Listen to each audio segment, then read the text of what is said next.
আর কে আমারে কাফের বললো, কে কি ফতোয়া দিল, আই ডোন্ট কেয়ার, ওইদিকে আমি তাকাই না। এর কারণ পিছনের দিকে তাকানোর সময় আমার নাই। চিল্লা এখন ঠিক কিনা?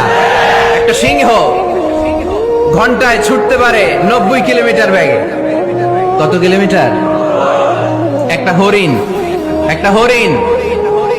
হরিণ ঘন্টায় ছুটতে পারে 100 কিলোমিটার বেগে। তাহলে কে জোরে ছুটে? জোরে বলতে হবে। সিংহ কত কিলোমিটার? হরিণ। তারপরেও হরিণটা 100 কিলোমিটার বেগে ছোটার পরেও সিংহটার কাছে সে ধরা পড়ে যায়।